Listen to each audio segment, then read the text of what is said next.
ये आप जो है एलेस्टर ओशन साइन को देख रहे होंगे, आप एलेस्टर ओशन साइन को देख रहे हैं, जो जांच करता है, जिन्होंने थोड़ी सी जांच की है अहमदाबाद प्लेन हादसे की, जो ब्रिटेन जा रहा था, अहमदाबाद से जो है लंदन जा रहा था, जो प्लेन क्रैश हुआ एयर इंडिया 171, जो दुर्भाग्यशाली जो विमान और दुर्भाग्यशाली लोग और पूरा देश जिन्होंने इतनी बड़ी घटना को, दर्दनाक घटना को जो है देखा, सुना, पूरी दुनिया इससे व्यथित है, दुखी है, भारत शोक में डूबा हुआ है, पूरी दुनिया भी। इसी कड़ी में ये जानने की जरूरत आई कि कैसे हुआ ये हादसा, इतना बड़ा हादसा जिसमें लगभग 300 लोग मारे गए, जो विमान जाके मेडिकल कॉलेज पर जाके गिरता है और टेक ऑफ के दौरान इतना बड़ा हादसा कैसे हुआ, इसकी जांच तो cockpit voice recorder, black box जिसको कहते हैं, और फ्लाइट डेटा रिकॉर्डर से होगी, पूरी जांच अच्छी तरह होगी। लेकिन एविएशन के एक्सपर्ट एलेस्टर साहब ने, एविएशन के एक्सपर्ट, ये पूर्व पायलट रहे हैं, इन्होंने एक बड़ा खुलासा किया। इन्होंने कहा कि ये जो है फ्लैप की सेटिंग के कारण, फ्लैप की गलत सेटिंग के कारण, रॉन्ग सेटिंग ऑफ फ्लैप के कारण यह हादसा हुआ। उन्होंने कहा कि जो वीडियो फुटेज हमने देखी, इन्होंने कहा कि जो वीडियो फुटेज देखी टेक ऑफ की, उससे पता चलता है कि फ्लैप की सेटिंग सही नहीं थी। अब ये फ्लैप की सेटिंग क्या होती है, क्योंकि मैं एविएशन सेक्टर में, मैं विमानन क्षेत्र में रहा हूं, मैं बता सकता हूं कि आप क्या कहना चाह रहे हैं। ये मैं आपको बताता हूं ये क्या कह रहे हैं। ये कह रहे हैं जब हमारा ये टेक ऑफ करता है, जहाज कोई टेक ऑफ करता है, तो एंगल ऑफ अटैक, किस एंगल से अटैक कर रहा है, यानी किस एंगल से ये टेक ऑफ कर रहा है, क्या स्पीड होनी चाहिए, क्या क्या कंट्रोल्स होते हैं, तो उनमें एक बहुत महत्वपूर्ण कंट्रोल है जिसका नाम आपको हम बताते हैं। उसका नाम है, उस महत्वपूर्ण कंट्रोल का नाम है फ्लैप। ये फ्लैप लगे हैं, ये विंग कही जाती है, इसको कहते हैं, पूरे को कहेंगे विंग। और ये जो विंग होती है, एयरक्राफ्ट की जो विंग होती है, लेफ्ट साइड वाले इधर की, अगर उसके मुंह की तरफ, मुंह आप अगर हम अपना फेस करें, मुंह करें, तो ये लेफ्ट साइड की से पोर्ट, इसको बोलते हैं पोर्ट साइड, इसको बोलते हैं स्टार बोर्ड, यानी लेफ्ट विंग, राइट विंग भी कह सकते हैं। इसमें पीछे की तरफ एक ऐसे छोटी छोटी ये प्लेटें टाइप लगी होती हैं, प्लेट कह सकते हैं, या ये कह सकते हैं चद्दरें लगी होती हैं, इस तरह से ये मूव करती हैं, अप एंड डाउन मूव करती हैं, इन्हीं को बोलते हैं फ्लैप। ये फ्लैप किसी भी फ्लाइट के लिए अत्यंत महत्वपूर्ण है, बिना न इनके टेक ऑफ हो सके और ना बिना इनके हो सके लैंडिंग।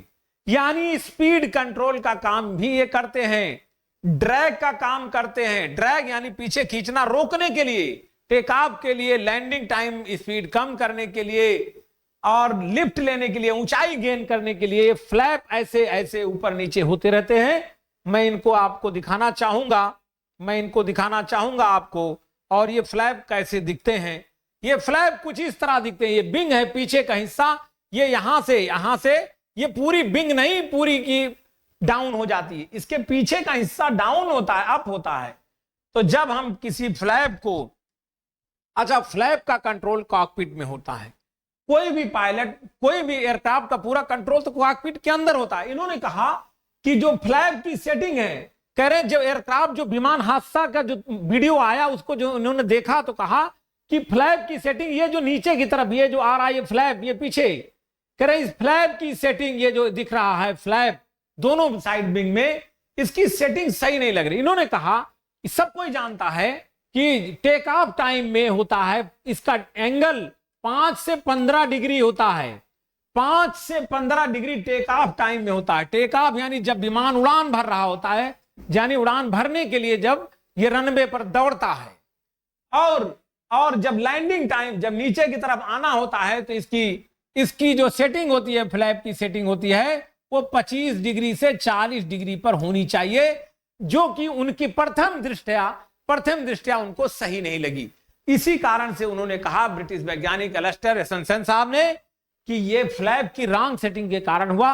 बाकी तथ्य तो बाद में सामने आएंगे, लेकिन प्राइमरी ऑब्जर्वेशन किसी एविएशन एक्सपर्ट की, किसी भी एविएशन एक्सपर्ट की जो प्राइमरी जो जांच है, कि जो जानकारी है, वो काफी महत्वपूर्ण है।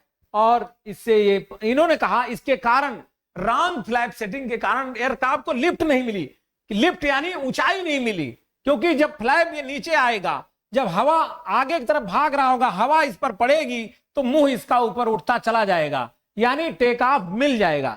लेकिन जब ये फ्लैप सही से सेटिंग नहीं है, बराबर एंगल पर नीचे नहीं है, क्योंकि जब हवा इधर से जाएगी तो फ्लैप पर टकराएगी, मुंह ऊपर की तरफ जाएगा, क्योंकि जब हवा इस पर रोकेगी तो इधर की तरफ ऐसे एंगल बढ़ेगा इस तरह से। लेकिन इन्होंने कहा प्रॉपर उसको लिफ्ट नहीं मिली, वो ले ही नहीं पाया लिफ्ट।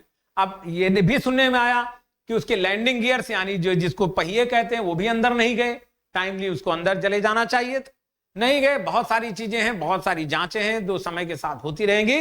लेकिन प्राइमरी जांच जो ब्रिटिश एविएशन एक्सपर्ट एलिस्टर साहब ने की है वो भी एक ध्यान में रखने वाली चीज है। आगे भी हम लोग इस पर चर्चा करते रहते हैं।